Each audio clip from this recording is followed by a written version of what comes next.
welcome to the podcast, Amazing Tales from Off the Beaten Path. I'm your host, Mike Allen. Well, you think political polarization is bad now, and let's face it, it is.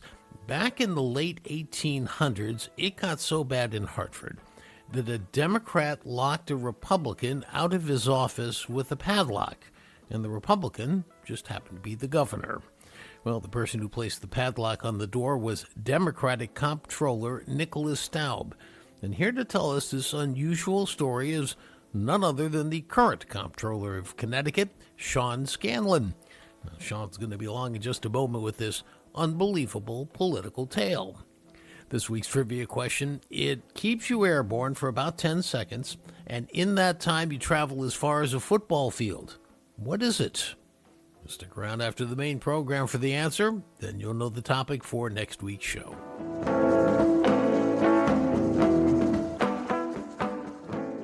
Well, today we got a story about 3 difficult election cycles in Connecticut way back in the 1800s when governors back then only served 2-year terms. Today, of course, it's 4 years. Now, when the election results were too close, they used to settle it by sending it over to the General Assembly, the legislative branch. But what happens when the General Assembly then can't decide? Well, in this instance, the Comptroller decided to take matters into his own hands in a rather memorable way. Now, who better to tell us what happened than the current Comptroller of Connecticut, Sean Scanlon? Sean is serving his first term as the elected Comptroller for a 4-year term. Now, he's also served before that in the General Assembly. He was there for 8 years, including as chairman of the Finance Committee. Now, that's the committee that determines not only the tax rate, but what items get taxed. So he's seen both sides, the legislative and the executive branches, that are involved in this great political tale from nearly 150 years ago.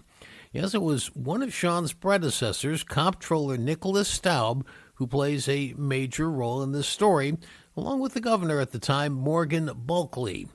Staub was a Democrat and Bulkley was a Republican, and as you're going to hear, that was just the start of their disagreements. Well, Sean Scanlon, I have been looking forward to chatting with you because we're going to talk about this great story, but we don't want to give away that story yet. I know you've got the details, and I'm looking forward to it because I think there are a couple versions, and we'll straighten all that out. But I'm sure that there are a number of my listeners who, when I say comptroller or controller or whatever, know it's having to do with finance. But beyond that, they're probably a little lost. So why don't we start off there? What exactly is it that you do? Well, first of all, Mike, thank you for having me on. I'm a big fan of history and a big fan of the podcast, and so I've been looking for this too. As the comptroller, I tell people that I'm essentially the chief financial officer of the state. So I pay all the state's bills, I keep the state's books, I run all of the state's benefit structures, so, the health care plan for all our state employees and their dependents and the retirees. We oversee the pension administration, though not the financing of it. That's done by the treasurer. So all in all, chief fiscal officer of the state, and also the chief fiscal watchdog, somebody who's always looking out for the taxpayers and looking out for the people of Connecticut. And it's a job that many people who have had this job take very seriously, and I take it seriously too. Is it safe to say that part of your job is if the governor, Ned Lamont, picks up the phone and says, Sean, I want $3 million to do this, do we have it? Do you have to give him that kind of answer? No. So typically what happens is the governor has his own budget division. It's called OPM, the Office of Policy and Management. So typically he would pick up the phone and call that secretary because I'm an independent constitutional officer. So as we're going to hear from this story, I don't work for the governor, and the governor doesn't work with me. I do work really well with this governor, and we have a really good relationship, unlike the guys we're about to talk to. But that call would go to the Secretary of OPM. But then eventually down the line, when it comes time to pay the bill, that's when those guys will call me, and we will do our thing and cut the check and get that out to whatever that they want to do. But I'm typically not the first call that comes in when something like that happens. All right, let's shift gears here and get into this. What you have to say was just an incredible story. We had at the time, a Republican governor, a guy named Morgan Bulkley. And then we had a Democratic comptroller who was a guy named Nicholas Staub. And first of all, let's start off. Tell us what you know about each of those gentlemen just from a personal point of view. Yeah, so they both have these incredibly interesting stories, and I'll start with Staub because I'm a comptroller, so I'm going to give him the presence. So this is a guy who is born in 1841 in France, and he comes over to the U.S. when he's 16 with no money to his name, total immigrant American dream type story. He goes to New Orleans, does some work there for a bit, and then after a bunch of time, at the age of 32, comes up to New Milford somewhat randomly. He had married a woman in the 1860s, and she was from New Milford. So they move up to New Milford.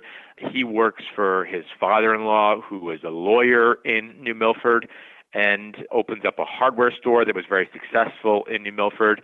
And like a lot of sort of go-getting and eager people who are successful, at some point somebody probably says to him, hey, you should get involved in politics. And he becomes very involved in Democratic politics, serves in the state Senate, and then in 1888 gets elected to his first term as comptroller. Now, Bulkley had a very, very different story than Staub. He came from two parents who literally descended from Mayflower, ship passengers. His father both founded the Connecticut Republican Party and the Aetna Insurance Company, which still dominates Hartford today. So unlike Staub, who was this classic up from your bootstraps immigrant, this guy, Bulkley, was born with a lot of privilege and a lot of money. He sort of bums around a little bit, works in New York a bit. Actually, I'm a huge baseball fan. He was the first president of the National League of Baseball. His dad dies. He becomes, in 1879, the president of the Aetna, becomes a big deal, big shot in politics. And in 1886, so 2 years before Staub runs, he runs for governor for the first time and loses that election. But he comports himself very well, and they decide in 1888 to nominate him again for governor, and that's really where our collision course begins, where these two gentlemen are technically elected at the same time, but the technical part of how Bulkley got elected is the interesting story that gets us to where we really need to go here. Now, this is a classic story, how he becomes governor. So why don't you set the stage? What was the story? How did this all come about? Yeah, so there was an important piece of the story is that at the time, the governor was only elected to 2-year terms. And there was a very prominent tradition in politics where you would serve as governor for 2 years, and then after your 2 years was up, you would leave the job. So in 1886, like I said, Bulkley runs for governor, but he loses the Republican Party convention to another guy named Lounsbury. That guy, Lounsbury, wins the election, and in 1888 does what every other governor had done and says, thank you, it's been nice, I've had a nice time, but I'm going to vacate the job. So Bulkley runs, he wins the nomination this time, and he runs against a Democrat named Luzon Morris. And Morris beats Bulkley by a few thousand votes, but not by a majority, which is a very important distinction here. And so when that happened back then, and there was no majority, they would kick it to the legislature to decide the election. And because the Republican-dominated legislature had the majority, they gave Bulkley the governorship despite the fact that he had technically lost the popular vote to the Democrat Morris. By modern standards, he probably would not have been elected, but because they kicked it to the legislature and his party controlled the legislature, he becomes governor at the same time that Staub becomes the comptroller, who was elected with a majority in 1888. And these two guys find themselves on a bit of a collision course from then on. So now you've got a Republican governor, a Democratic comptroller. As you pointed out earlier, constitutionally they're separate and one doesn't work for the other. But then it gets a little bit weird where something happened. What was the story behind that? So Bulkley gets elected in 88. He is governor for 2 years. He spends most of his time, according to history, of just running the Etna, which is what his day job was, and he's kind of doing the governor on the side. But then he makes this big decision in 1890 and says, you know what, I don't want to give this job up. I want to run again. And despite that tradition, he loses the convention because his party says, no, you're a nice guy, Mr. Bulkley, but we like this tradition. He loses the convention. The guy Morris, who he had technically lost to but still beat in 1888, comes back. He runs again. He wins the popular vote against the guy the Republicans nominate. But what happens? There's a stalemate because now, unlike when Bulkley is first elected in 1888, the Democrats now control the state Senate and the Republicans control the House. And spoiler alert, in the 1890s, these people couldn't agree on anything.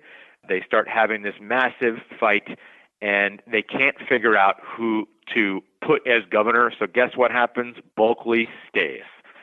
And this really upsets Mr. Staub. So he gets reelected in 1890 by a large majority. He gets 52% of the vote, which at the time was a big landslide compared to these other close elections. And they certify his election and only his election, meaning he's the only constitutional officer that actually gets their election certified. The rest of the guys, including Governor Bulkley, are still like in this weird limbo period where they can't leave office because they haven't certified a new winner. And that's when the famous lockout occurs, because according to this urban legend, Mike, as a protest against the Republican election denialism, if that rings a bell to some listeners, Staub puts a padlock on the door of the governor's office in the Capitol to keep Bulkley out of his office, to force the legislature to figure out who won the election and who should have the job, because he definitely doesn't think that it's Bulkley. And he puts this padlock on. He thinks it's going to make a big difference. But Bulkley comes to work, and he brings a crowbar. He breaks the door down, and from then on, he becomes known to history as Governor Crowbar. There are so many versions of this story, and I'm so glad you finally cleared it up. That is the first time that it has made true sense to me. So I'm just wondering, just like one president leaves another president a letter in the Resolute desk, did Staub leave successive comptrollers this story? No, he didn't leave successive comptrollers this story, but when I got elected, there is only one portrait of a comptroller hanging in the executive sort of area of my office, and it's a young guy with this fantastic beard. And right when I took over, I said, hey, who the heck is this guy? My predecessor told me the story of the famous lockout incident. The portrait still hangs outside of my office to this day. He became a very famous guy. But the story doesn't end there, Mike, because the story really ends in the next year. And if you're ready to get into that, I'm ready to rock. I'm there. Let's go. Okay. So we get a third election that happens in 1892, right? So they never actually figure out who wins the 1890 election. And shockingly, Bulkley just keeps being the governor for a whole other 2 years. So now we've got this tradition completely gone of 2 years. He's gone past that. He serves a second 2 years. Then he basically serves a false term between 1890 and 1892 because they never agree on who the governor is. So by 1891, Staub just can't take it anymore. He does the lockout, right? But then in January of 1892, he makes this unilateral decision. And he says, you know what? Bulkley and the legislature, they never passed a budget. I am, as the guy overseeing these accounts, I'm unilaterally going to stop sending education money on the grounds that there lacked a state budget to mandate their dispersal. And Bulkley and the legislature says, wait a minute, you can't do that, right? You can't just decide as the comptroller what it is that you think we should or shouldn't do. And the fact that there was no budget shouldn't matter at all. Who cares? It doesn't really matter. So the state takes legal action. They move against Staub. And in this landmark ruling by the state Supreme Court in a case called State versus Staub in 1892, the court rules that the comptroller can't withhold the education grant or frankly anything because of the lack of legislative action on the state budget. The only way the comptroller could withhold the funds would be through an act of the legislature explicitly giving him the authority to do so.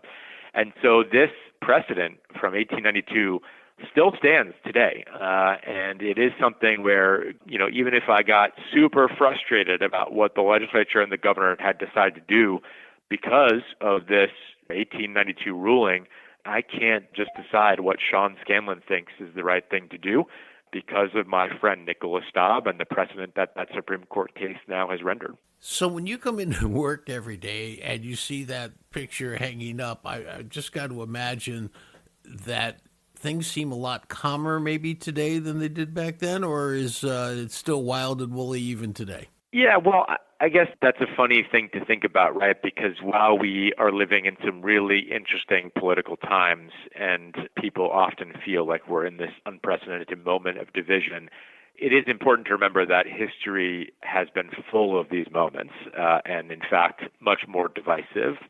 And we as a country find a way to get through it. Well, less than 10 years ago, as we speak now, we had another impasse in the General Assembly in Hartford.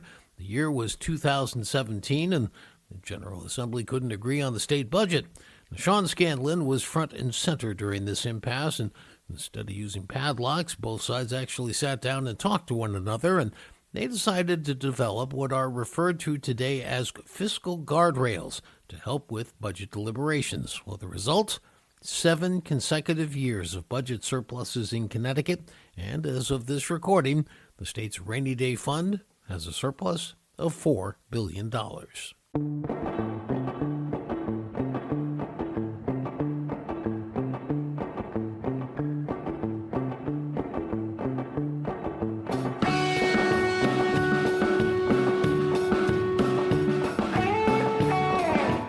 wraps up this episode of Amazing Tales from Off the Beaten Path. Now, if you happen to wonder what's the difference between a controller and a comptroller, well, both are high-level financial officials, but controllers work in the private sector, corporations, businesses, while comptrollers tend to work in the public sector, including governments. And I want to thank our guest for today's program, the Comptroller for the state of Connecticut, Sean Scanlon. The answer to this week's trivia question, the question was, it keeps you airborne for about 10 seconds, and during that time you can travel as far as a football field. What is it? The answer? A ski jump. Well, next week on Amazing Tales, there used to be 3 ski jumps in Connecticut. Now there's just one. It's in the far northwest corner of the state. The town is Salisbury, which is one of the colder sections of the state. Well, we're going to take you there next week, and that slope, by the way, has seen Olympic jumpers grace its hill. Amazing Tales from Off the Beaten Path is a production of True North Associates, LLC. This is Mike Allen. Be safe, and please stay healthy.